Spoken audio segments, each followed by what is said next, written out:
소개는 해줄 줄 알았는데. 네. 솔직히 말씀드리면 오늘 오후에 고민이 많았습니다. 홍정현 목사님 수련의 말씀을 듣는 교회가 좀 있다고 이제 소문이 들려서 수련의 말씀을 들을까, 아니면 제가 짧게 1시간 말씀하고 마칠까 고민을 하다가, 여러분들의 영적인 유익을 위해서는 홍정현 목사님 말씀을 듣는 게 더 좋지만 육신의 평안함을 위해서는 제가 말씀을 드리는 게 더 낫겠다 싶어서, 저희 자매는 지금도 홍 목사님 말씀으로 돌리라고 지금도 계속 지금 눈빛으로 지금 이러고 있는데요. 여러분들의 육신의 안위도 저는 생각을 해야 되기 때문에 제가 이렇게 단상에 오늘 서게 됐습니다. 함께 기도하시겠습니다.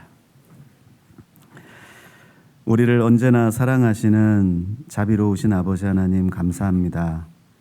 죄악된 세상 가운데 태어나 죄를 물마심 같이 마시며 또 정말 먹고 마시는 그 모든 일생 가운데 죄밖에 모르고 살던 저희들을 불쌍히 여겨주시고, 예수 그리스도의 그 보배로운 피로 우리가 연약할 때, 우리가 알지 모를 때, 또 원수 되었을 때 우리를 위해서 친히 대속의 은혜를 베풀어 주시고 우리를 구원해 주신 은혜에 진정으로 감사를 드립니다.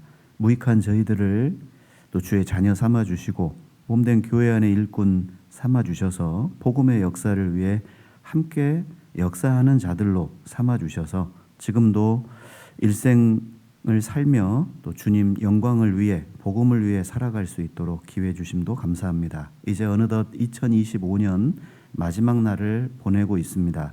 지나간 한 해를 되돌아보며 그간 하나님께 받은 은혜를 손꼽아 헤아려 보는 시간을 갖게 해주시고, 또 2026년 새로운 한 해, 새로운 각오와 결심을 통해 새롭게 시작할 수 있는 은혜를 주심도 감사합니다. 우리에게 꿈을 주시고 우리의 선한 소원을 주셔서 그 선한 소원을 통해 하나님의 역사가 이루어질 수 있도록 새로운 한 해 또한 하나님의 은혜에 간절히 부탁을 드립니다. 1월달 또 교회에서 계획한 많은 일들이 있습니다. 중고등부 집회, 그리고 초등부 집회, 그리고 임원 수련회, 교사교육과 학부모 교육, 그리고 2월의 대집회와 또 까말릭 선교가 계속 이어집니다. 그 바쁜 과정 속에 항상 일에 치우치지 않고 항상 하나님을 경배하고 하나님을 섬기는 그 일에 저희 마음을 다할 수 있도록 하나님께서 마음을 붙잡아 주시옵소서. 오늘 저희에게 나타내시고자 하는 하나님의 거룩하신 뜻이 우리의 심령에 새겨지고 우리의 삶을 통해 역사로 나타날 수 있도록 하나님께서 도와주시고 함께해 주옵소서. 우리를 사랑하시는 예수님 이름으로 기도드렸습니다. 아멘. 성경 마태복음 6장 33절 말씀을 찾겠습니다. 신약 성경 마태복음 6장 33절입니다. 마태복음 6장 33절.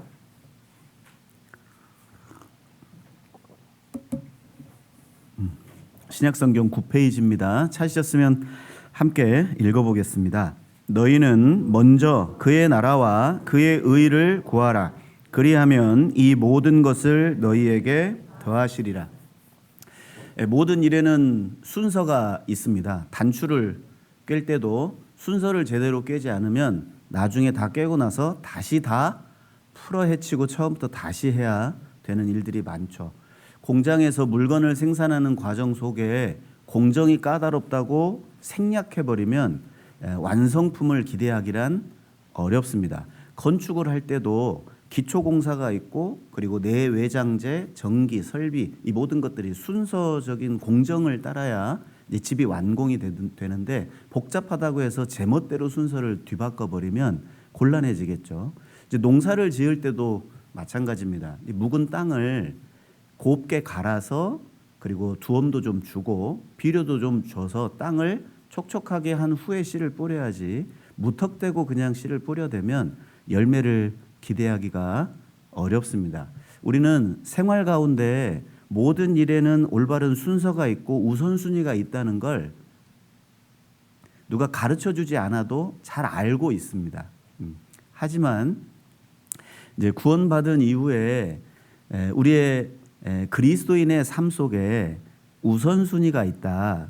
생존에 있어서 삶의 순서가 있다는 것을 누누이 들어도 사실은 잘 마음에 와닿거나 실제 삶 속에 적용해 보려고 하는 시도가 좀 적은 것 같습니다. 왜냐하면 이 세상의 모든 일정과 공정은 눈에 보이는 것이지만 신앙생활의 순서는 눈에 보이지 않는 것이기 때문에 우리 마음속의 중요도가 좀 떨어지지 않나라는 생각을 해봅니다. 그래서 오늘은 또 2025년 마지막 날이기도 하고 또 새로운 한 해를 맞이하는 또 참 뜻깊은 날이기도 해서 신앙생활의 우선순위에 대해서 누구나 너무나 잘 알고 있는 말씀이지만 그런 말씀일수록 더 깊이 생각해 봐야 하고 더 다양한 측면에서 좀 상고해 보는 것이 유익이 되겠다라는 생각을 통해 오늘 제목을 신앙생활의 우선순위에 대해서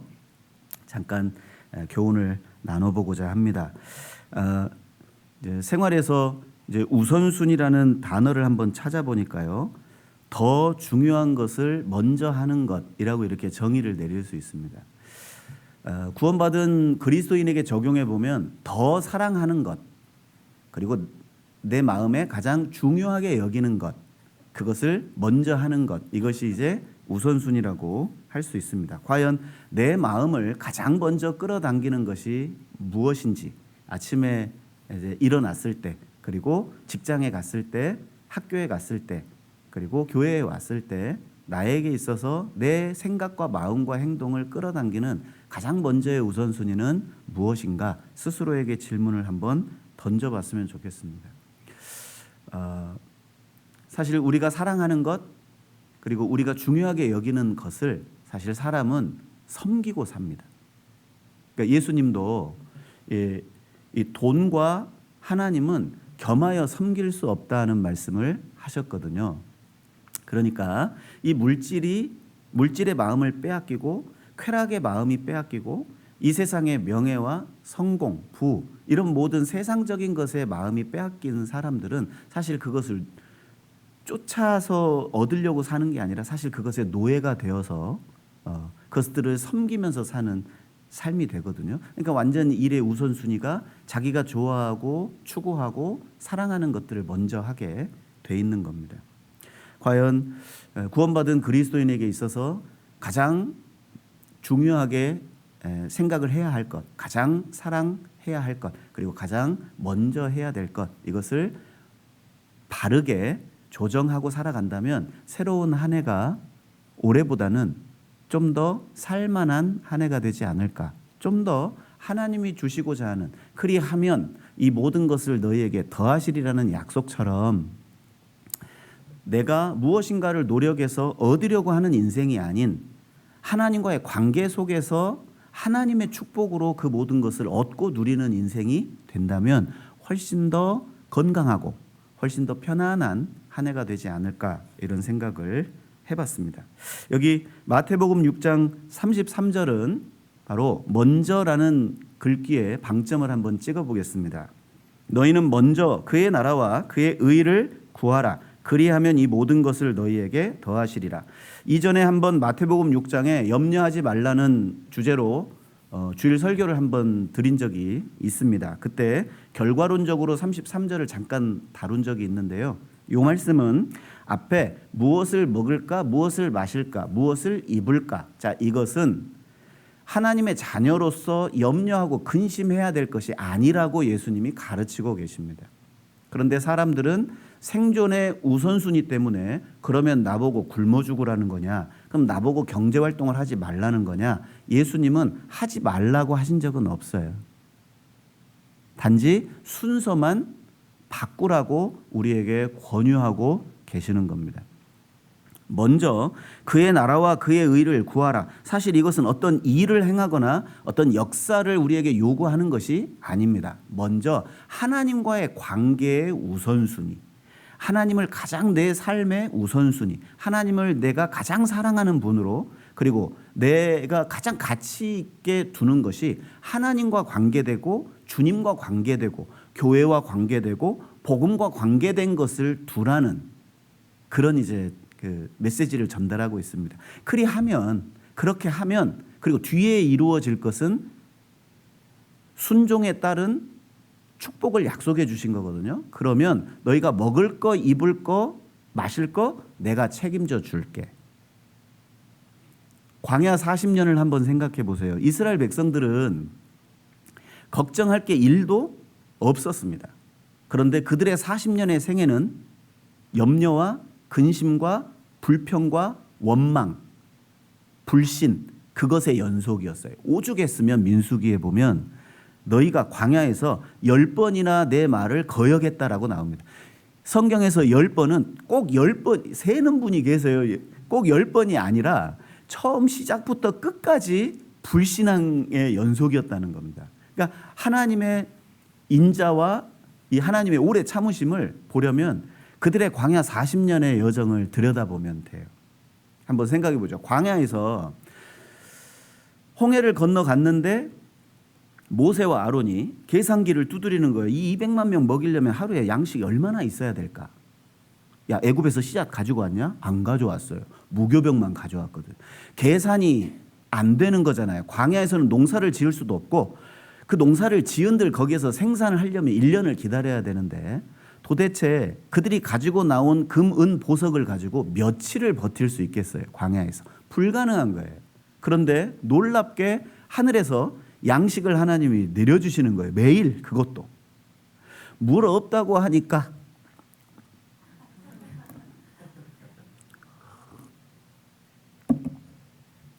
제 말이 좀 빠르죠. 오랜만에 저녁 설교를 하니까 좀 목이 메는 것 같습니다. 물이 없다고 하니까 반석을 쳐서 물을 강같이 흘려 보내신 분이 하나님이시잖아요. 그런데 그때뿐이었어요. 그리고 그들은 밤에 잘 때 아마도 이런 고민을 하지 않았을까요? 내일 만나가 내리지 않으면 어쩌지? 여러분, 그 광야에서 낮의 더위와 밤의 추위를 피하고 굶주림과 목마름을 해결할 수 있는 유일한 방법 하나가 있었어요. 그건 하나님을 의지하는 것이었습니다. 그것이 그들이 광야 40년 동안 생존할 수 있는 첫 번째 조건이었어요. 하나님을 의지하는 것.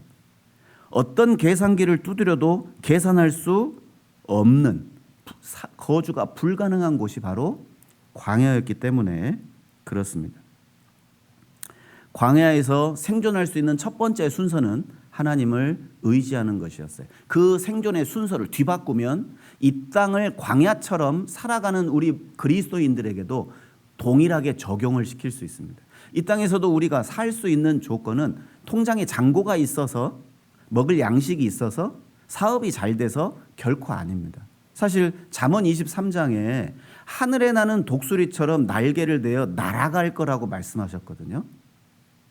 그냥 하나님께서 일순간 불어버리면 그냥 바람처럼 사라져 버리는 것이 물질입니다. 이 세상에 인생을 의지해서도 안 되고 그리고 재물을 의지해서도 안 되고 하나님은 우리에게 유일하게 우리의 의지의 대상이 되는 분은 여호와 하나님 한 분뿐이라고 계속해서 성경은 우리에게 말씀하고 계십니다. 그러니까 삶을 살아가는 중요한 지혜 중에 하나가 바로 내가 할 수 있는 일과 하나님이 할 수 있는 일을 구별하는 지혜입니다. 내게 맡겨진 일은 내가 최선을 다해서 하는 거고요. 그리고 하나님께 맡겨진 일은 하나님께 맡기는 것이 지혜입니다. 너희가 내 안에 거하고 내 말이 너희 안에 거하면 무엇이든지 구하라 라고 기도의 순서도 말씀해 주셨어요. 우리는 기도 참 많이 합니다. 올해도 기도를 많이 했고 내년에도 기도를 아마 많이 하실 거예요. 하지만 그 기도에도 순서가 있다는 거 아세요? 너희가 먼저 내 안에 거하고 무엇의 문제죠? 관계의 문제입니다. 거한다는 건 같이 거주한다는 뜻이잖아요. 아무 관계 없는 분하고 지금 거주하시는 분 계세요? 집에? 남이에요? 남편, 남? 네. 아니잖아요. 서로 사랑하는 사람들끼리 관계성을 가지고 함께 거하는 곳이 가정이지 않습니까? 너희가 내 안에 거하고 또 하나님의 말씀이 너희 안에 거하면 무엇이든지 원하는 것을 구하라고 하셨습니다. 왜요? 그 소원은 육신의 소원이 나올 수 없습니다. 왜요? 하나님과의 올바른 관계 속에서 육신의 소욕이 나오겠습니까? 자신이 정말 이 땅에서 이루고자 하는 세속적인 그런 요구가 나올까요? 절대 안 나온다는 걸 아신 거예요. 하나님과의 올바른 관계 그리고 그 말씀이 선행이 될 때 우리의 소원은 하나님의 뜻과 일치가 되겠죠. 주님이 원하시는 기도가 바로 그거라는 겁니다. 그리고 또 하나의 지혜는 먼저 구할 것과 나중에 구할 것을 분별할 수 있는 지혜입니다. 먼저 구할 건 바로 하나님과의 관계입니다. 하나님이 멀리 느껴지십니까? 올 한 해 좀 하나님과 관계가 좀 소원해진 듯한 느낌이신가요? 아니면 내 기도가 상달되지 않고 혹은 내 삶이 조금은 무의미해 보이고 항상 반복적인 일상의 연속이라고 혹 그런 생각이 좀 드셨어요? 그렇다면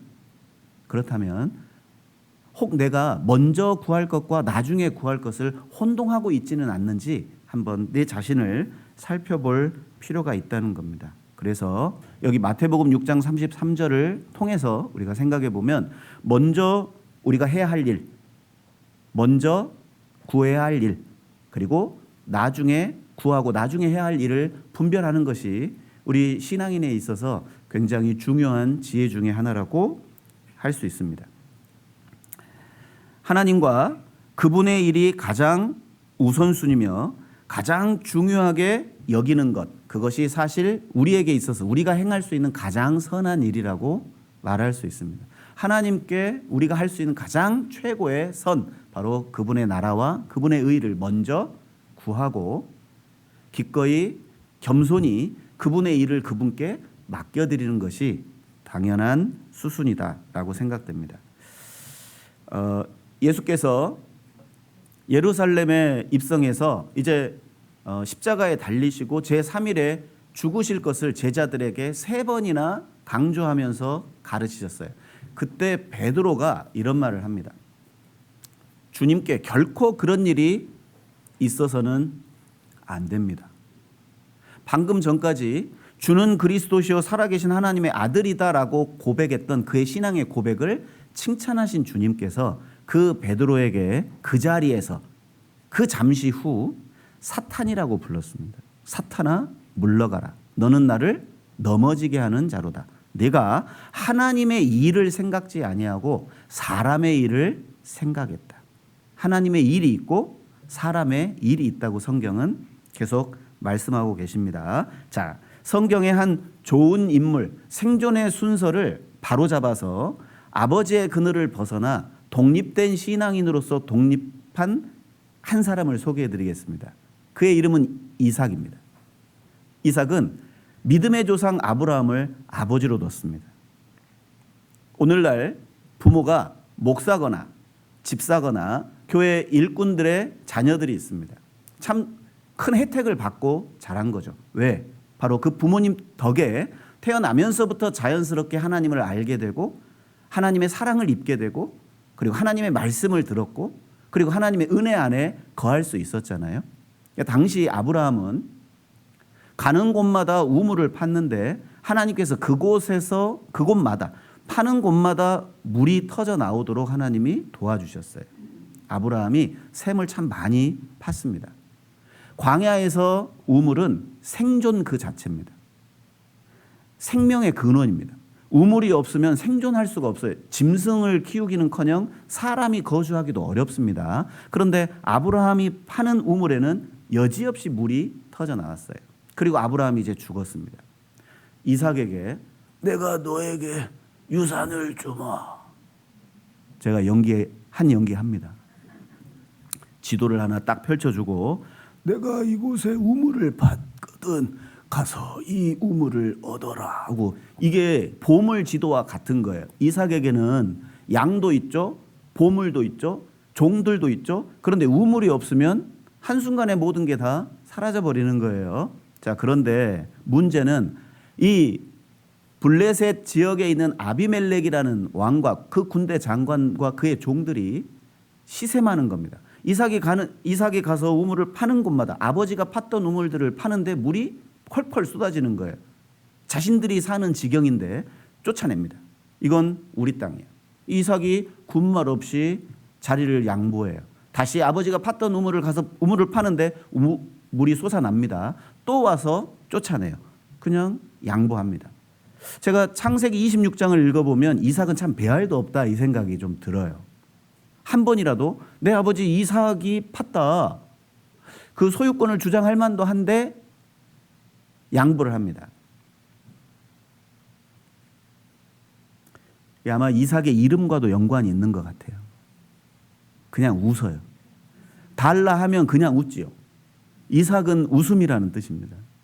그러니까 한 번도 이삭은 얼굴을 붉히거나 다투거나 하지 않았습니다. 종들끼리 다투거든요. 한번 그 창세기 26장 한번 보겠습니다.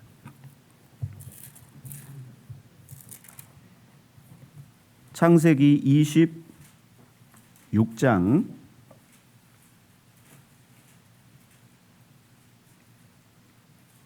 그 앞에 있는 내용은 이 이삭이 그 땅에서 농사에서 100배의 결실을 맺는 아주 어마어마한 성공을 거둔 이후에 이제 이 사건이 벌어집니다. 13절 그 사람이 창대하고 왕성하여 마침내 거부가 되어 양과 소가 떼를 이루고 노복이 심히 많으므로 블레셋 사람이 그를 시기하여 그 아비 아브라함 때에 그 아비의 종들이 판 모든 우물을 막고 흙으로 메웠더라.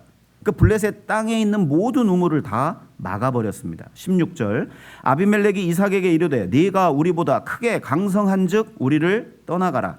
이삭이 그곳을 떠나 뭐 군말도 없어요. 그냥 웃으면서 나온 거죠. 이르되 떠나 그랄 골짜기에 장막을 치고 거기 우거하며 그 아비 아브라함 때 팠던 우물 표시해 보세요. 그 아버지 아브라함이 팠던 우물을 다시 팝니다. 다시 팠으니 이는 아브라함 죽은 후에 블레셋 사람이 그 우물들을 메웠습니다. 이삭이 그 우물들의 이름을 그 아비에 부르던 이름으로 불렀더라. 이삭의 종들이 골짜기에 파서 샘 근원을 얻었더니 그랄 목자들이 이삭의 목자와 다투어 가로되 이 물은 우리의 것이라 하매 이삭이 그 다툼을 인하여 그 우물 이름을 에색이라 하였으며 또 다른 우물을 팠더니 그들이 또 다투는 고로 그 이름을 신나라 하였으며 이삭이 거기서 옮겨 다른 우물을 팠더니 그들이 다투지 아니하였으므로 그 이름을 르호봇이라 하여 가로되 이제는 여호와께서 우리의 장소를 넓게 하셨으니 이 땅에서 우리가 번성하리로다 하였더라. 자, 여기에서 26장이 끝나도 아무 이상할 게 없습니다. 그렇죠? 이제 비로소 넓은 지경을 만났고 우물도 팠잖아요. 그런데 23절에 보면 이삭이 거기로부터 부엘세바로 올라갔더니 여기 부엘세바는 아버지 아브라함이 암양 7마리를 주고 그 지역 그 땅 사람들에게 돈을 주고 산 우물이었어요. 완전한 아브라함의 소유권을 가지고 있는 우물이 바로 부엘세바입니다. 그때 24절 하나님께서 이삭에게 나타나십니다. 그 밤에 여호와께서 그에게 나타나 가라사대 나는 내 아비 아브라함의 하나님이니 두려워 말라. 내 종 아브라함을 위하여 내가 너와 함께 있어 내게 복을 주어 내 자손으로 번성케 하리라 하신지라. 자, 이전에 그 아비멜렉이 와서 계속해서 다투고 빼앗고 우물을 메꾸고 굉장히 어수선한 분위기예요. 왜 그랬을까? 왜 그랬을까요? 이삭이 그것을 몰랐습니다. 그런데 부엘세바에 도착했을 때 하나님이 꿈에 현몽하시면서 그에게 명령하셨어요. 말했습니다. 내가 너와 함께 하겠다. 나는 네 아버지 아브라함의 하나님이다. 그리고 나서 어떻게 바뀌었냐? 이제 영적 독립선언을 합니다. 이제 더 이상 아브라함의 아들 이삭이 아닌 이제 독립적인 하나님 앞에 한 독립적인 신앙인의 이삭의 모습으로 독립합니다. 25절 이삭이 그곳에 부엘세바에 뭘 쌓아요? 단을 쌓았어요. 이삭이 최초로 단을 쌓습니다. 자, 단을 쌓는다는 의미는 뭘까요? 짐승을 잡아야 되겠죠? 대속의 은혜를 기념하기 시작한 거예요. 그리고 하나님과의 새로운 관계 정립이 시작됐습니다. 이제 더 이상 아버지를 통한 하나님과의 관계가 아닌 이제 독립적으로 나의 하나님으로 그분을 맞이하기 시작한 거죠. 그리고 여호와의 이름을 부르고 거기 장막을 쳤더니 그 종들이 거기서도 우물을 팠더라. 이제 아버지가 팠던 우물이 아닌 새로운 우물을 파기 시작합니다. 32절에 보시면 그날에 이삭의 종들이 자기들의 판 우물에 대하여 라고 이렇게 말합니다. 브엘세바라는 아버지가 판 우물이 아닌 그 종들이 다른 곳에서 새롭게 판 우물을 이제 먹기 시작한 거예요. 이게 우리에게 주는 아주 좋은 교훈이 하나 있습니다. 광야에서 앞서 제가 말씀드린 것처럼 광야에서의 우물은 생명 그 자체라고 말씀드렸잖아요. 이삭은 쫓겨날 때부터 어느 곳에 도착하면 가장 먼저 했던 건 장막을 치는 일, 단을 쌓는 일 아니었어요. 무슨 일이었어요? 우물을 파는 일이었어요. 가장 먼저. 왜요? 생존이 달린 문제잖아요. 이것은 어찌 보면 어느 순간 일의 우선순위를 놓친 우리의 모습을 보는 것과 같습니다.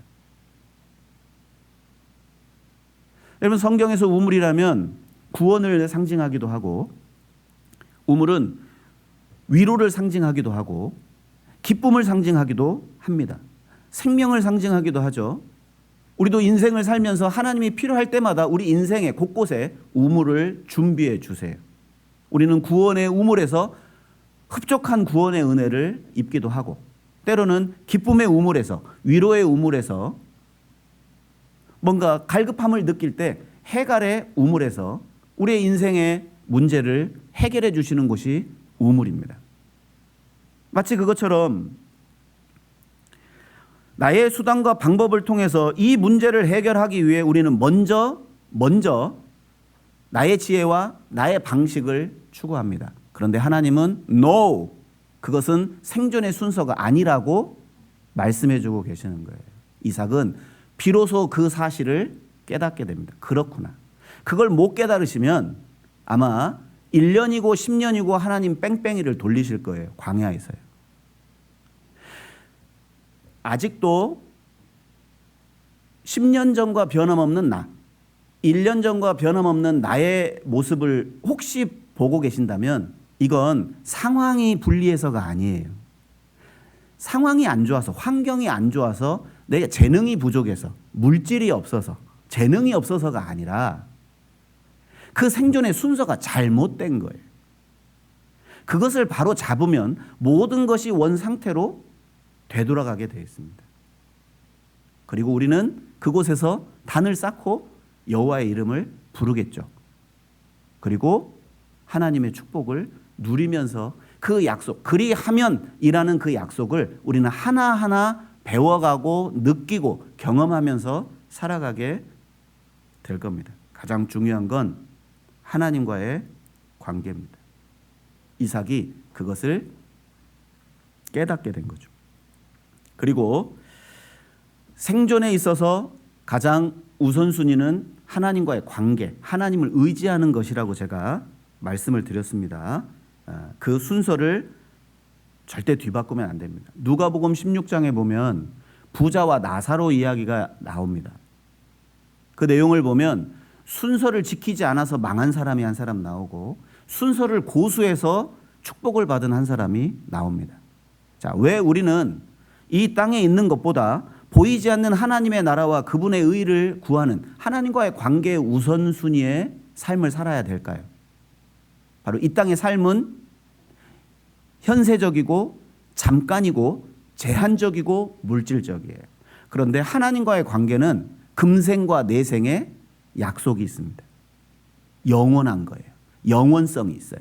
그러니까 비교가 안 되는 거죠. 그런데 이 부자는 매일 자색 옷을 입고 호화로이 잔치했다고 나옵니다. 하나님과의 관계는 등한히하고 무엇을 먹을까, 무엇을 마실까, 무엇을 입을까 나름 성공한 사람이죠. 나름 성공한 부자였습니다. 그런데 그의 마음에는 하나님이 없었습니다. 결국 나사로와 동일하게 죽는 그날 음부에 내려갑니다. 반대로 나사로는 돈도 없었고 백도 없었고 재능도 없었어요. 그냥 그는 모르겠습니다. 장애가 있어서 거지였는지 태생부터 거지였는지 물려받은 재산이 없어서 거지였는지 죄송합니다. 이런 표현을 써서 빌어먹고 있었어요. 부자의 상에서 떨어지는 부스러기를 먹으면서 살았습니다. 현실적인 눈으로 보면 그에게 차선책은 없었을까요? 차라리 용역회사라도 가지. 아니, 설마 할 일이 없어서 빌어먹고 살았을까? 물론 차선책이 있었겠죠. 하지만 그럴 만한 이유가 있었겠죠. 저는 그렇게 믿습니다. 아니면 차선책을 생각할 수도 조차 없는 그 비참한 상태였을 수도 있을 거예요. 그러나 그는 그 험악한 와중에도 차선책을 생각하거나 남의 담을 넘거나 남의 물건을 빼앗거나 남을 짓밟거나 하는 그런 행동은 취하지 않았습니다. 차라리 죽을지언정 하나님과의 관계를 최우선으로 여겼어요. 이 땅에서는 비참하게 굶주리게 인생을 살았지만 결국 영원한 세계 속에서는 아브라함 품에서 위로를 받았던 거예요. 그 생존의 순서를 고수한 것과 생존의 순서를 무시한 사람의 결말은 우선순위를 뒤바꾼 그 결과는 실로 엄청난 차이점을 가지고 있다는 걸 우리는 머지않아 다 발견하게 될 거예요. 기억을 하셔야 됩니다. 먼저 해야 될 일이 있습니다. 두 번째, 우리가 신앙생활에 우선순위를 잘 두어야 될 게 하나 있습니다. 자기의 유익보다 교회의 유익이 먼저입니다. 구원받은 사람에게 있어서 자신의 유익보다는 교회의 유익이 먼저죠. 학계 선지자와 스가랴 선지자는 스룹바벨과 함께 바벨론에서 귀환한 선지자였습니다. 그런데 그들은 왜 돌아왔냐? 성전을 짓기 위해서 돌아왔어요. BC 536년 돌아와서 성전 건축하는 일이 약 20년간 지체됩니다. 그 20년간 무슨 일이 있었을까? 나름 바벨론에서 돌아간 사람들은 신앙이 된 사람들입니다. 왜냐하면 70년 동안 그곳에 집이 있고 땅이 있고 거주지가 있는 그 모든 권리를 포기하고 척박한 땅, 가나안이 있고 가서 수고하고 노력하고 울면서 씨를 뿌려야 되는 그 땅이 가나안 땅인데 그곳으로 간다는 건 실로 엄청난 결단이 아니면 행할 수 없는 일이에요. 우리 시대에 마음을 모아서 우리 건축합시다. 이 척박한 이 불모지에 복음의 이 전당을 한번 지어봅시다. 이거 쉽지 않잖아요. 참 대단한 사람들이 가나안 땅으로 간 겁니다. 그럼에도 불구하고 20년 동안 성전 건축이 지연됩니다. 이유가 뭘까요? 이기주의였습니다. 자신들의 집은 판벽한 집, 벽돌이 있고 담장을 세우고 그럴싸한 집들을 다 짓고 떵떵거리면서 살면서 하나님의 집 성전을 짓는 데에는 전혀 관심이 없었어요. 우리 시대 개인주의가 교회 공동체를 무너뜨립니다. 조금씩 좀처럼 갉아먹어요. 이기주의와 개인주의입니다. 이건 피할 수 없습니다. 우리 시대가 마지막 시대잖아요. 자기를 사랑하고 돈을 사랑하고 쾌락을 사랑하고 이게 마지막 시대의 징조입니다. 그건 피할 수가 없어요. 하지만 그렇다고 해서 그 이기적인 마음과 개인적인 마음을 추구하면서 사는 건 바람직하지 않다는 겁니다. 가장 먼저 교회가 우선이고 그리고 가정이 있는 거예요. 가정이 우선이 아닙니다. 난 이만큼이면 됐다. 할 만큼 한 거야. 집도 돌아봐야지. 맞아요. 돌아보세요. 돌아보지 말라는 게 아니고 먼저요. 먼저 교회의 일에 먼저. 교회는 부족한 것이 없는지, 교회는 물이 새는 곳이 없는지, 아마 우리 집 물 샜으면 난리 났을 거예요. 아마 우리 집 냉장고 멈추면 그날 팜플렛 꺼내가지고 막 찾아볼 겁니다. 죄송합니다. 제가 뭐 하나의 뭐 사례를 두고 이렇게 말씀드리는 게 아니라 실제로 그렇다는 거죠. 내가 지금 현재 교회를 생각하는 마음이 어떠한가? 저는 심지어 어떤 분도 봤냐면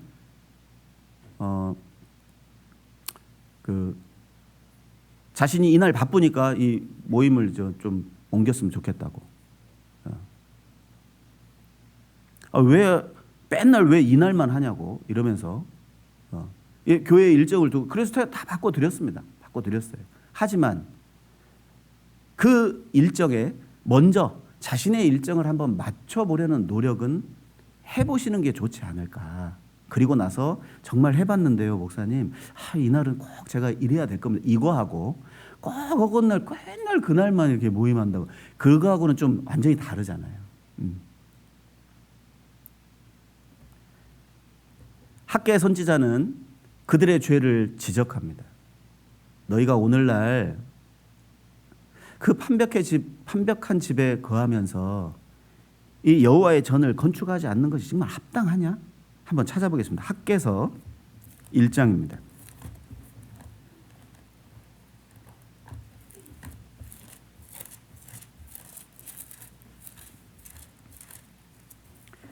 구약성경 1310페이지입니다. 1310페이지.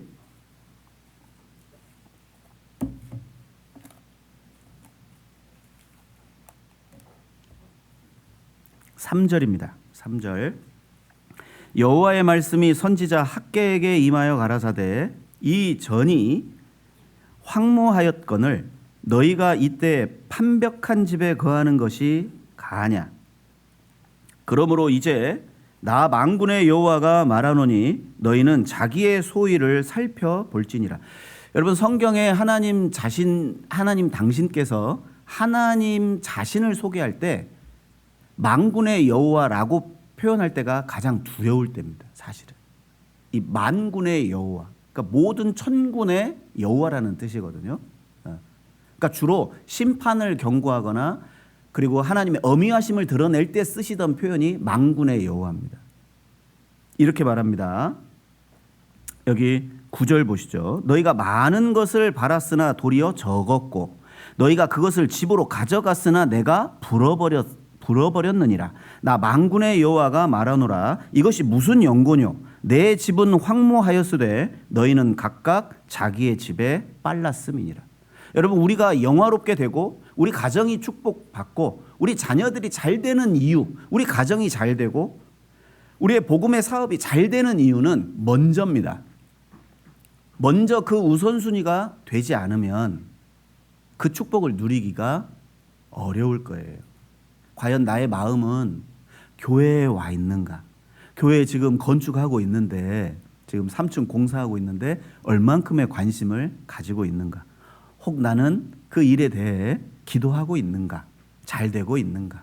무사히 사고 없이 잘 이루어져야 될 텐데 까말릭 선교는 잘 준비되고 있을까?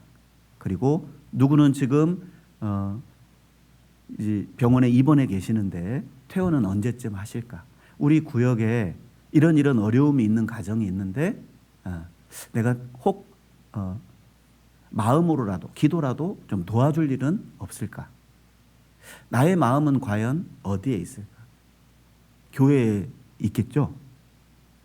그렇죠? 네. 먼저 자신의 일에 급했던 그들에게 왜 원하는 것은 많았지만 도리어 소득이 적었고 그것들을 집으로 가져갔지만 하나님께서 불어버리셨다고 그러셨잖아요.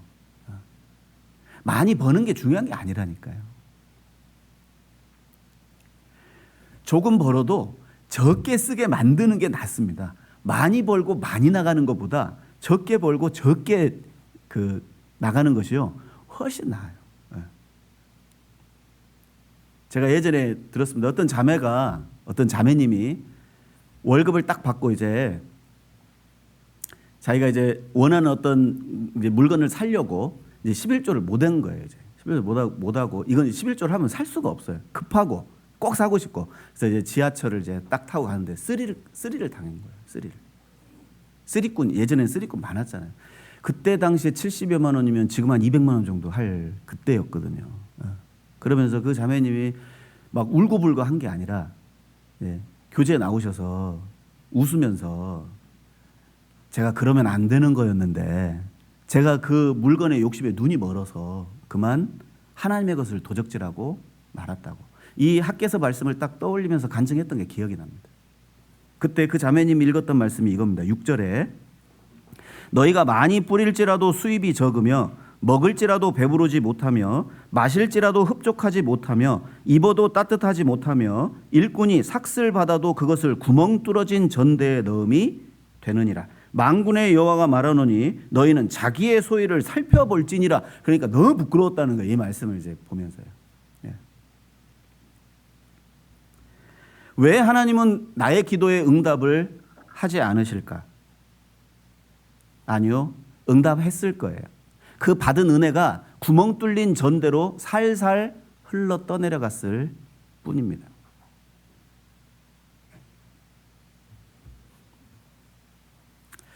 미래에 대한 막연한 두려움 있죠? 염려 없는 게 아니에요. 저도 있어요. 있습니다. 저야 어쩔 수 없잖아요. 저야 염려와 근심이 올라오면 그냥 손을 모을 것밖엔 답이 없어요.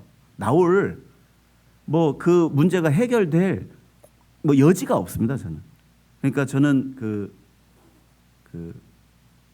마치 퇴로가 막힌 쥐처럼 그 안에서 버티고 있어야 돼요. 뒤로 물러날 곳이 없거든요. 그런 간절함과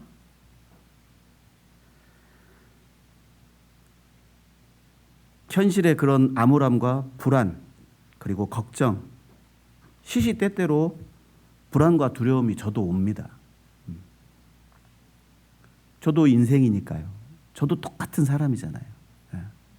항상 이 말씀을 딱 떠올립니다. 지금 현재 내게 있는 것이 족한 거예요. 내 상황이 그렇고 하나님이 나를 이곳까지 여기까지 이끌어 오신 것도 하나님 방법이었고 하나님의 뜻이었고 하나님의 섭리라면 내가 조금 기다리고 기도하고 기대하면 기다리고 기도하고 기다리면 하나님 약속이 이루어지겠지. 그 기다림의 연속의 삶을 살았던 것 같습니다. 사도 바울도 사실은 고린도후서 11장에 온갖 자신이 받은 고난들을 쭉 나열하면서 마지막에 하는 말이요. 이 일은 고사하고 내 마음에 정말 무겁게 눌리는 일이 하나 있는데 곧 모든 교회를 위하여 염려하는 것이라. 참 굉장히 부러웠습니다. 자기의 지금 처지도 누군가를 돌아볼 그런 처지가 아니에요. 거의 죽음에 내던져진 상황임에도 불구하고 항상 바울의 마음을 누르는 건 교회를 향한 염려였다. 와, 도대체 어느 정도의 마음을 품어야 바울의 마음을 닮을 수 있을까? 이제 그리스도의 마음을 본받는 자, 내가 그리스도를 본받은 자 된 것 같이 너희는 나를 본받은 자 되라고 바울이 이제 했던 이야기가 생각이 났어요. 도대체 어느 선까지 나의 이 이기적인 마음과 개인적인 욕구를 어느 정도 누르고 절제해야 바울과 같은 기도가 나올 수 있을까? 한 절 더 보겠습니다. 여기 골로새서 1장 한번 찾아보겠습니다. 골로새서 1장 24절입니다. 24절.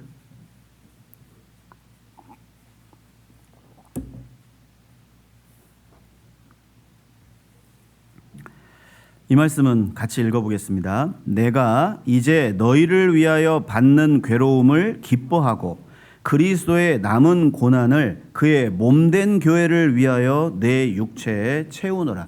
여러분, 바울은 교회가 전부였어요. 그것이 바울 되게 한 겁니다. 바울을 바울 되게 한 거예요. 우리는 사실 눈에 보이지 않는 그리스도의 교회 안에 지체입니다. 그리고 눈에 보이는 경주 안강교회라는 그 교회 안에서 함께 교제하고 있어요. 과연 나는 이곳에 오셨을 때 내가 개인적으로 겪고 있는 그 고난, 그것보다 교회를 더 걱정하시는지요? 내가 개인적으로 복음을 위해 받는 고난을 기뻐하고 아직도 내가 받아야 할 그 고난을 이 교회를 위해 내 육체에 쌓아놓고 계시는지요. 생각해 보자는 겁니다. 저도 잘 안 돼요. 저도 안 돼요. 하지만 그렇게 해야 된다는 것이 바로 우리에게 맡겨진 사명입니다. 이 지역에 교회를 세워주신 이유이기도 하고, 그리고 우리가 이곳에 하나 되어서 함께 교제하고 있는 이유가 바로 거기에 있거든요. 그래서 저는 몇 가지 제안을 드리고 싶은데, 이제 더 이상 우리는 안강 이 지역에서 아무개라는 한 사람이 아닌 그리스도인입니다. 경주 안강교회 대표주자입니다. 그러니 말 한마디를 하실 때에도 고상하게 하십시오. 그리스도인답게. 행동 하나를 하더라도 길거리에서 침을 뱉을 수 있죠. 그러나 이렇게가 아니라 이렇게요. 그리고 걸음걸이도, 그리고 가만히 서 계실 때도 짝다리까지는 허용하는데 주머니에 이런 식으로 다리 떠는 거, 이제 그런 행동들. 왜냐하면 그런 한 분 한 분의 어떤 모습 때문에 교회 전체의 이미지가 타격을 받습니다. 특히 이 지역은 더 그렇습니다. 왜요? 좁거든요. 우리는 교회 대표 주자입니다. 다른 담임 목사가 대표 주자 아닙니다. 그러니 직장에서도 성실해야 되고 부지런해야 되고 선해야 되고 항상 의리 되시라고 제가 몇 번 말씀드렸죠. 의리여야 됩니다. 왜요? 교회가 우선이잖아요. 나 혼자라면 화낼 때 화내줘도 돼요. 욕하고 싶을 때 욕하셔도 되고, 김 여사 지나가면 막 창문 열고 하셔도 돼요. 하지만 우리는 교회입니다. 나의 개인의 삶이 아닌 그 개인에 앞서 교회의 한 지체예요. 여기 앞에 에베소서 4장 보겠습니다. 에베소서 4장 25절입니다. 에베소서 4장 25절. 그런즉 거짓을 버리고 각각 그 이웃으로 더불어 참된 것을 말하라. 이는 같이 읽겠습니다. 우리가 서로 지체가 됨이라. 여러분, 우리는 이제 단독 개인이 아닙니다. 나 한 사람의 행동과 말로 인해서 그 교회 담임 목사가 평가받고 우리 교회 전체가 평가받습니다. 조심하셔야 됩니다. 삼가해야 됩니다. 근신해야 됩니다. 왜요? 우리는 교회거든요. 그것이 먼저입니다. 저도 성격 있어요. 저도. 그런데 제가 저 경주 안강교회 목사가 그 말 험악하게 화내더라. 좋겠어요? 그럼 여러분들은 좋겠어요? 안 좋잖아요. 저도 그래요. 저도. 그러니까 서로 조심하게 해요. 아셨죠? 예, 감사합니다. 가정에서, 직장에서, 그리고 내 직장 동료들에게 빛과 소금의 역할을 먼저 하는 겁니다. 그것이 우리가 먼저 교회된 이유와 목적입니다. 제가 한 번은 화순에 있을 때인데요. 처음 전도사 때 이제 2년 조금 넘었을 때 새파랬을 때입니다. 진짜 열정이 대단하고 무서울 게 하나도 없을 때였거든요. 그때 이제 담임 목사님께서 2개의 이제 교구를 저에게 맡겨주시면서 신방 2년이 걸리든 3년이 걸리든 신방을 다 도르라고 해서 알겠습니다. 이제 구역을 딱 선정해서 온 지 3일 만에 한 구역에 이제 어르신을 신방하게 됐어요. 근데 이제 그때 이제 성함도 제가 지금도 기억합니다. 근데 이제 구역장님이 딱 들어가기 전에 저한테 경고를 하셨어요. 이 집에서는 절대 구원 얘기하시면 안 됩니다. 아니 왜요? 아니 아무튼 안 됩니다. 알겠습니다. 들어갔어요. 들어가서 신방을 하는 도중에 제가 이제 그 노트에다가 어머니 성함도 이렇게 적고 따님이 한 분 계시다고 했는데 따님 성함이 어떻게 되시죠? 그랬더니 갑자기 왜요? 딱 이렇게 날카롭게 이렇게 하시는 거예요. 그래서 아니 저희가 기도해 드리려고 했더니 그때부터 이분이 이제 약간 이제 언성을 높이시면서 그 사위하고 그 딸이 내비게이토라는 선교 단체가 있어요. 그 선교 단체에서 두 분이 다 의사인데 휴가 낼 때마다 제 3세계 가가지고 의료 봉사를 하고 온다는 거예요. 의료 선교를 하고 온다는 거예요. 그러면서 훌륭한 일을 하고 계시잖아요. 그래서 그러세요. 그랬는데 거기까지 하고 끝났으면 됐는데 이분이 저한테 한마디를 딱 하는 겁니다. 이 화순교회 짜잘한 것들 그거하고 비교가 되냐고 막 이러면서 제 화를 돋구는 거예요. 제가 다른 건 다 참았는데 그 화순교회 짜잘한 것들 이게 이제 딱 몸에 이렇게 귀에 아주 그 닭살이 딱 돋으면서 제가 그래서 그러면 어머니 그 따님이 어머니한테 구원 받으라고 하던가요? 구원 얘기를 꺼낸 거예요. 그래가지고 그 자리 쫓겨났습니다. 그 자리에서. 그 다음 날 어떻게 했을까요? 은장의 임원들이요. 전도사 혼자 있는 집무실에 쭉 둘러오셔가지고 도대체 어떻게 신방을 했길래 그 전도사님 가기 전까지는 절대 교회 안 나온다고 지금 그러고 있다고. 그래서 죄송합니다. 죄송합니다. 제가 하지 말아야 될 말을 했습니다. 이러면서 제가 했던 그 기억이 나거든요. 지금도 안 나오세요. 지금도 안 나오셔요. 그러니까 한편으로는 한 분을 실족시킨 거잖아요. 제가. 그런데 정말 참을 수가 없었어요. 저를 욕하는 것은 견딜 수 있었는데 교회를 비방하고 교회를 욕하는 건 사실 참을 수가 없었습니다. 지금 동일한 그런 상황이 벌어지면 전 참을 거예요. 지금은. 그때는 사실 실패의 경험을 제가 지금 말씀드린 거거든요. 그때 참았어야 되는데 순간 그 욱하는 그 성질머리가 그때 대단했거든요. 저도. 개인보다 교회가 우선입니다. 이것이 그리스도인의 우선순위입니다. 또 하나 보겠습니다. 사무엘상 15장입니다.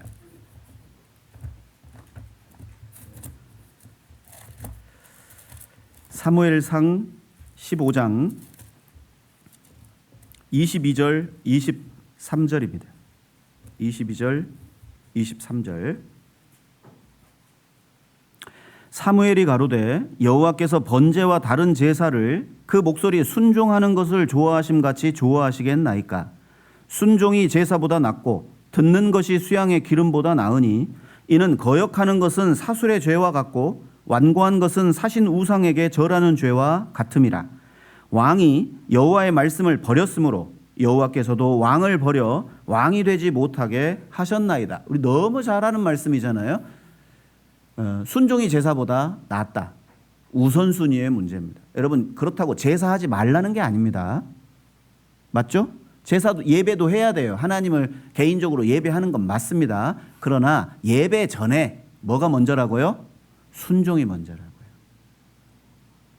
순종보다 말씀을 듣는 게 먼저라는 겁니다.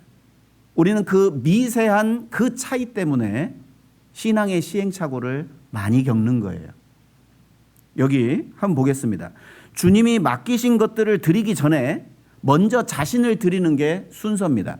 고린도후서 8장에 빌립보, 마게도냐 성도들이 그 극한 가난 속에서도 엄청난 연보를 했습니다. 어떻게 그럴 수 있었을까? 바울은 그들을 평가합니다. 먼저 자신을 주께 드리고 그랬어요. 여러분 우리는 헌물하거나 헌금을 할 때 마음가짐이 중요합니다. 물질을 넣었다 그게 중요한 게 아니라 어떤 마음으로 이 물질을 주님께 드리는지가 굉장히 중요합니다. 왜냐하면 물질은 모든 것이 주님의 것이라는 걸 인정하는 것에서부터 시작돼야 올바른 연보거든요. 그것이. 우리는 청직입니다. 우리는 태어날 때부터 빈몸으로 와서 빈몸으로 갑니다. 지금 우리가 누리고 있는 건 너무나 많아요. 너무 많아서 문제예요. 이 목사님도 말씀하시잖아요. 주님 딱 오시는 그날 통장 잔고에 제로 딱 찍혔으면 좋겠다고. 내 것 하나 없이 갔으면 좋겠다고. 사실 저는 마이너스지만 영을 만들려고 노력은 하고 있습니다. 주님께 다 받은 거 잘 활용하고 잘 사용하고 주님 일을 위해서 잘 사용하고 가는 것이 맞잖아요. 어떤 일을 결정하기보다 먼저 주님의 뜻을 묻는 것이 순서입니다. 차를 사건, 집을 짓건 이사를 가건 직장을 옮기건 범사예요. 내 스스로 주님께 답을 구해서 답을 얻었다면 그대로 하셔도 됩니다. 그러나 애매한 경우 있잖아요. 이렇게 해도 되고 저렇게 해도 되는 그런 경우 있죠. 그런 경우는 반드시 교제를 하셔야 됩니다. 교제하고 돌다리도 두드려보고 건너라고 했잖아요. 저는 사실 젊었을 때 직장생활 얼마 안 하고 전도인 돼서요. 세상 물정 잘 모릅니다. 저는 뭐 물가도 모르고요. 뭐 건축에 대해서 일도 모르고요. 아는 게 하나도 일도 없습니다. 그리고 배울 수는 있었거든요. 배우고 싶지 않아요. 참 희한하죠. 어떤 분들은 막 건축을 하면 막 메모하면서 사진 찍고 막 배우고 싶어 하는데 저는 처음부터 포기해버립니다. 그냥 아이고 나는 저기에 재능이 없어. 그냥 재능 있는 분에게 맡기는 거예요. 그냥 아주 세상 편하게 산다고 목사님들이 저한테 이야기해 주세요.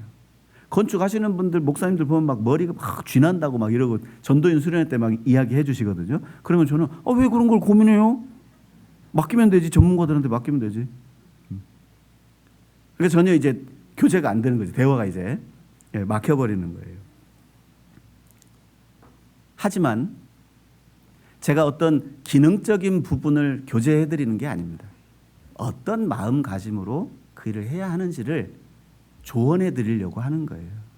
왜요? 그것이 이후에 열매와 결과와 축복을 결정짓기 때문에 그렇습니다. 주님과 교제하는 겁니다. 그리고 먼저 앞서 말씀드린 것처럼 요한복음 15장 7절에 너희가 내 안에 거하고 내 말이 너희 안에 거하면 무엇이든지 원하는 대로 구하라고. 그러면 받게 될 거라고. 그것이 우리가 개인적인 신앙생활을 하는 데 있어서 생존의 우선순위가 되는 겁니다. 지식 없는 소원은 선치 못하다는 잠언의 말씀이 있습니다. 말씀 없이 소원을 비는 것, 이거 선하지 않은 거예요. 이거 정말 주님의 뜻인지 아닌지 분별하는 지혜도 있어야 됩니다. 베드로는 예수님을 만나기 전에는 한 마리의 물고기도 잡지 못했지만 예수님이 말씀하셨을 때 그 말씀을 의지해서 그물을 내렸을 때 그물이 찢어지는 기적을 경험했습니다. 다윗은 하나님의 이름으로 나아갔을 때 골리앗을 쓸어 넘어뜨렸지만 하나님 밖에 있을 때는 자기 안에 작은 정욕을 이기질 못했어요. 그래서 살인죄와 간음죄를 지었습니다. 하나님과의 관계 속에서 하나님의 뜻과 하나님의 지혜를 구하느냐 그렇지 않느냐는요, 굉장한 그 결과도 아주 큰 차이를 우리에게 가져오게 되는 겁니다. 그리고 봉사하는 것보다 말씀을 듣는 것이 우선입니다. 누가복음 10장도 한번 찾아보겠습니다.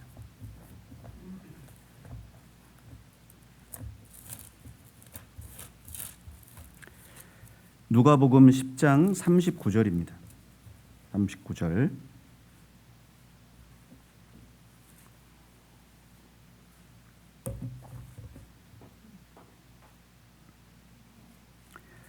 그에게 마리아라는 동생이 있어 주의 발 아래 앉아 그의 말씀을 듣더니.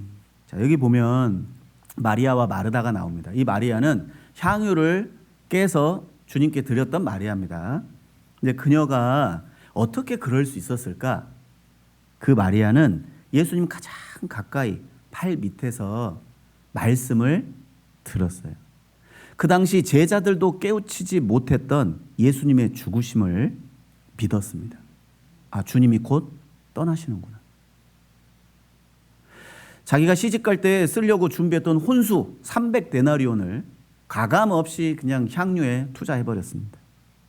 그리고 내가 육신의 남편은 못 맞을지언정 내가 예수님을 내 남편으로 맞이하리라. 향유를 깨버렸습니다. 그냥 자기 자신을 부어드린 거잖아요. 그럴 수 있었던 이유는 그녀는 하나님 말씀에 사로잡혀 있었던 사람입니다. 세상에 주님께 드릴 향유 하나 없는 것도 비참하지만 그보다 더 비참한 건 향유가 있어도 주님께 드릴 기회를 얻지 못하는 것. 가장 비참한 생애이지 않을까 싶어요.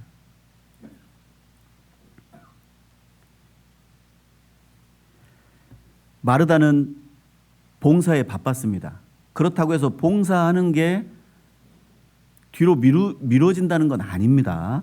봉사는 꼭 필요하고 해야 됩니다. 하지만 그 봉사 또한 말씀이 바탕이 되지 않은 봉사는 사실 위험한 봉사입니다.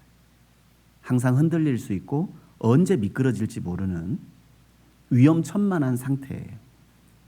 그러니까 이 봉사도 사실은 이 말씀이 굳건히 세워져 있는 상태에서 행해야 하는 일이라고 할 수 있습니다. 그래서 봉사보다 말씀이 우선입니다. 그리고 마태복음 5장에 보면 하나님께 예물을 드림보다 형제와 화목하는 것이 먼저입니다. 하나님을 섬긴다면 올 한 해 가기 전에 마음속에 있는 원한을 내려놓으시고 용서하시고 이해하시고 그리고 내년에는 더 많이 사랑하고 더 크게 사랑하고 더 다양하게 마음을 넓혀서 사시겠다는 결단을 했으면 좋겠습니다. 마지막 하나만 더 보겠습니다. 육신의 문제보다 영의 일이 먼저입니다. 요한 3서 보겠습니다.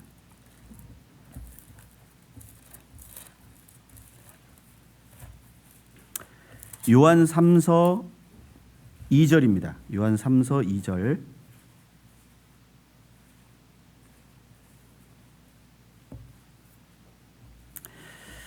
사랑하는 자여, 요한 3서 2절입니다. 사랑하는 자여, 내 영혼이 잘됨같이 내가 범사에 잘되고 강건하기를 내가 간구하노라. 범사에 잘되고 강건하는 것도 좋죠. 그렇지만 그것보다 더 우선적으로 내 영혼이 잘됨같이. 자, 영혼이 잘됨같이라는 말은 이 뒤에 이제 가이오라는 한 식주인이 나옵니다. 이 가이오라는 사람의 신앙 그리고 교회를 사랑하는 그의 사랑, 이것을 지금 두고 이제 요한이 설명을 하는 거죠. 5절 6절 보겠습니다. 사랑하는 자여, 네가 무엇이든지 형제 곧 나그네 된 자들에게 행하는 것이 신실한 일이니 저희가 교회 앞에서 너의 사랑을 증거하였느니라. 네가 하나님께 합당하게 저희를 전송하면 가하리로다. 그의 신앙을, 그의 사랑을 칭찬하고 격려하는 모습이 여기 나옵니다. 그렇듯 육신으로 잘 되는 일도 좋지만 그보다 더 기초적이고 먼저 우선해야 되는 건 바로 우리의 신앙입니다. 영혼이 잘 되는 것이 모든 삶의 기초와 근본이라는 거예요. 자, 우리의 영혼이 잘 되는 일이 뭘까요? 첫째, 하나님과의 관계. 둘째, 이웃과의 관계입니다. 하나님을 사랑하고 이웃을 내 몸과 같이 사랑하는 거죠. 9절에 보면 내가 두어 자를 교회에게 썼으나 저희 중에 으뜸되기를 좋아하는 디오드레베가 우리를 접대하지 아니하니. 반대로 가이오와 반대로 그 모임 안에서 으뜸되기를 좋아하는 한 사람 디오드레베가 여기 소개되고 있습니다. 10절에 이러므로 내가 가면 그 행한 일을 잊지 아니하리라. 저가 악한 말로 우리를 망령되이 편론하고도 유의 부족하여 형제들을 접대치도 아니하고 접대하고자 하는 자를 금하여 교회에서 내어 쫓는도다. 자, 가이오와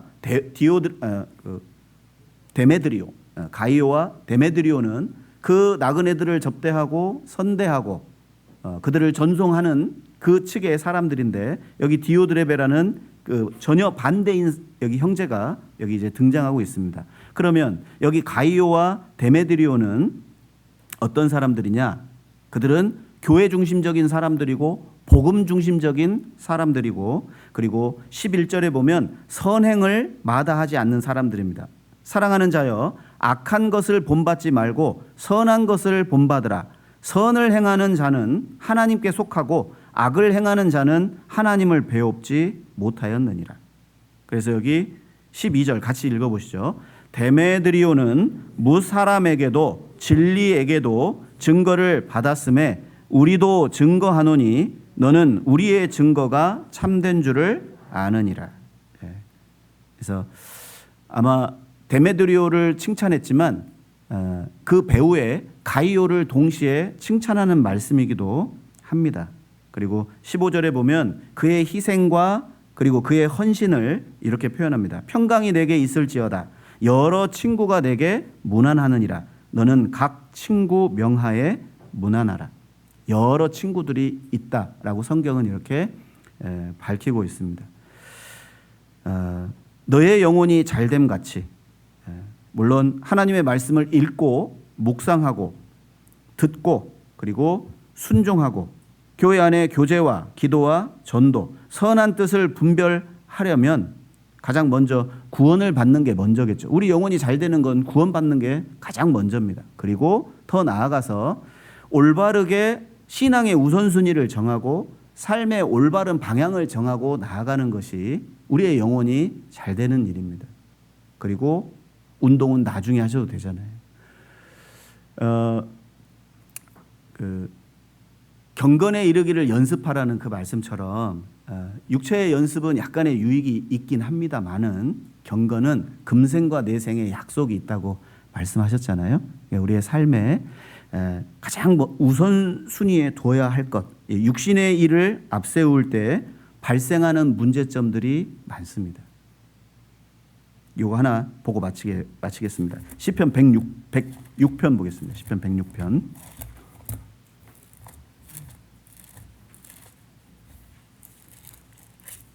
15절입니다.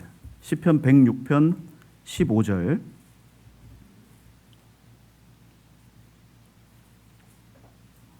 여호와께서 저희의 요구한 것을 주셨을지라도 그 영혼을 파리하게 하셨도다. 시편 106편은 40년 광야 기간 동안 그들이 하나님과의 관계 속에서 계속해서 패역하고 심판받고 구원받는 그 반복적인 역사를 다루고 있는 시편이에요. 그때 이제 민수기에 보면 고기를 좀 먹여달라고 이제 불평했습니다. 만나만 이렇게 먹으니까 아유 이게 우리에게도 고기를 좀 먹여달라고. 이제 과거 애굽에 있을 때 고기 가마에서 고기를 먹던 게 이제 추억이 된 거예요. 그러니까 하나님께서 메추라기를 바람으로 몰아서 그들이 코에서 냄새가 나도록 고기를 먹여줬습니다. 그 사건 이후에 하나님이 이렇게 말씀하시죠. 그들이 육신적으로 요구한 모든 것들을 다 채워줬어요. 그들이 요구하는 모든 걸 하나님이 채워주셨습니다. 그런데도 15절에 여호와께서 저희의 요구한 것을 주셨을지라도 그 영혼을 파리하게 하셨도다. 때로 하나님께서 우리의 육신적인 요구를 채워주실 때도 있습니다. 우리의 영적인 요구가 아닌 육신적인 요구를 들어주실 때도 있어요. 하지만 그것이 우리 영혼에게 유익이 된다는 것도 아니에요. 우리의 영혼은 유익이 되지 않을 수도 있다는 거예요. 민수기 11장에 보면 탐욕의 죄를 짓습니다. 요 광야의 이스라엘 백성들이 그곳 이름이 기브롯 핫다와예요. 탐욕의 무덤이라는 뜻입니다. 수많은 사람들이 그곳에서 죽었거든요. 고기를 먹던 그 현장에서요. 그들은 여호와의 얼굴을 구한 게 아니라 여호와의 손만 바라봤거든요. 그래서 망해버린 거예요. 하나님이 세우신 삶의 모든 질서가 무너졌습니다. 그 이후에 여기 16절 보겠습니다. 16절. 저희가 진에서 모세와 여호와의 성도 아론을 질투하며 땅이 갈라져 다단을 삼키며 아비람의 당을 덮었으며 불이 그 당 중에 붙음이여 화염이 악인을 살랐도다. 질서가 무너지기 시작했습니다. 자, 육신적으로는 육신의 요구를 다 들어주셨잖아요. 예, 그렇죠? 자, 그런데 그 이후에 벌어진 사건들을 쭉 들여다보면 모든 삶의 질서가 무너집니다. 고라 당의 패역이 뒤에 이어지고요. 그리고 그들은 곧이어 우상 숭배에 빠졌습니다. 19절. 저희가 호렙에서 송아지를 만들고 부어 만든 우상을 숭배하여 자기 영광을 풀먹는 소의 형상으로 바꾸었도다. 21절. 애굽에서 큰 일을 행하신 그 구원자 하나님을 저희가 잊었나니 그는 함 땅에서 기사와 홍해에서 놀랄 일을 행하신 자로다. 그렇죠? 그들이 가는 곳마다 원망과 불평과 교만한 불신앙의 모습을 보이고 스스로 고난의 길로 나아갔던 거예요. 결국에 육신의 요구를 추구하고 육신의 요구만을 얻으려고 하는 사람들에게 오는 결과가 여기에 나옵니다. 24절, 저희가 낙토를 멸시하며, 자, 정탐꾼이 갔는데 그곳에 아낙 자손들이 너무 장대해서 우리는 그들 앞에 가면 메뚜기와 같더라, 이런 악평을 하기 시작합니다. 그 말씀을 믿지 아니하고 저희 장막에서 원망하며 여호와의 말씀을 청종치 아니하였도다.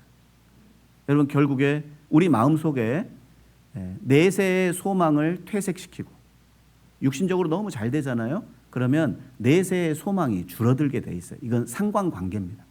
이 땅에서 남편이 너무 잘해줘요. 사업이 너무 잘 돼요. 건강도 너무 좋아. 자식들은 전부 엄친아들이에요. 부러울 게 없어요. 그분은 이미 이 땅이 천국이에요. 적당히 남편이 속도 썩여야 되고요. 적당히 아내가 바가지도 좀 긁어줘야 되고, 적당히 아이들이 속도 썩여줘야 돼요. 그래야 하나님을 찾고요. 그래야 내세를 소망하게 돼 있다니까요.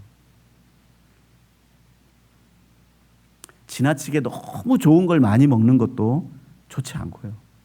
지나치게 너무 비싸고 좋은 걸 걸치는 것도 사실 그리스도인에게는 바람직한 건 아닙니다.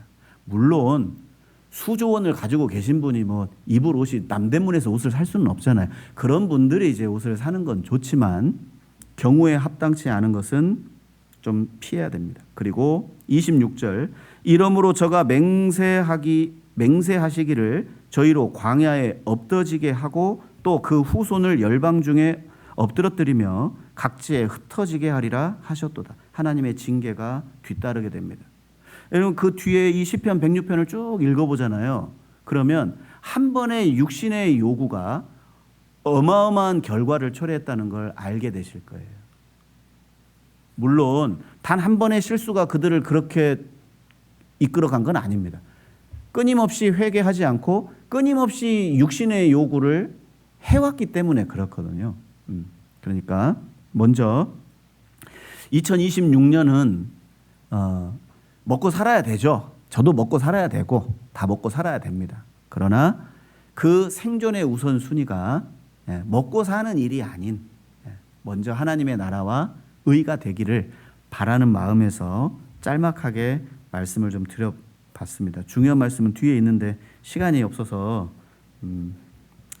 다음에 이제 기회가 되면 말씀을 드리겠습니다. 짤막하게 말씀을 드린다면 마지막으로 자기의 유익을 구치 않고 남의 유익을 구하는 것이 먼저입니다. 그리스도인에게는 개인적으로도 내 유익이 먼저가 아닌 내 옆에 있는 가까이는 내 가족이 먼저고 가까이는 내 형제 자매들이 먼저고 더 가까이는 내 이웃들이 나보다는 먼저입니다. 하나님이 1번, 이웃이 2번, 나는 3번입니다. 왜 그래야 할까요? 왜 우리는 자기 유익을 구하지 않고 남의 유익을 구해야 할까요? 왜요? 그래야 전도가 됩니다. 여러분, 자기 유익을 구하는 사람은 절대 전도 못합니다. 전도를 할 수도 없고, 왜냐하면 세상의 소금으로서 녹아져서 그 맛을 내야 그 맛에 이끌려서 주님 빛 가운데로 나오게 되는데, 자기만 알고 자기의 것을 손에 쥐고 자기만 아는 사람에게 있어서는 결코 그런 기회가 가지는 않을 거예요. 그래서 2026년에는 무엇보다도 나의 유익이 아닌 내 주변의 이웃의 유익을 위해 살아가는 희생과 헌신의 삶, 전도의 삶이 되기를 바랍니다. 함께 기도하시겠습니다. 하나님 감사합니다. 오늘 또 한 해의 마지막 날, 또 새로운 한 해를 바라보는 귀한 날, 또 하나님 말씀으로 또 교훈하게 해주신 것 감사합니다. 우리의 삶에 항상 우선순위, 변치 않는 우선순위를 마음에 새기고 항상 먼저 하나님을 사랑하고 가장 존귀한 분으로 하나님을 여기며 또 그 하나님의 사랑의 짝인 그 교회를 대하는 우리의 마음을 일깨워 주시고 또 무엇보다도 우리 개인의 육신을 위한 삶이 아닌 우리 개인적으로는 우리의 신앙의 진보를 위해 그리고 더 나아가서는 그 진보를 통해 주변에 이뤄진 영혼들에게 복음을 전하는 그 일이 우리의 삶의 우선순위가 되기를 간절히 바라고 원합니다. 주님께서 함께 하시고 도와주시옵소서. 우리를 사랑하시는 예수님 이름으로 기도드렸습니다. 아멘.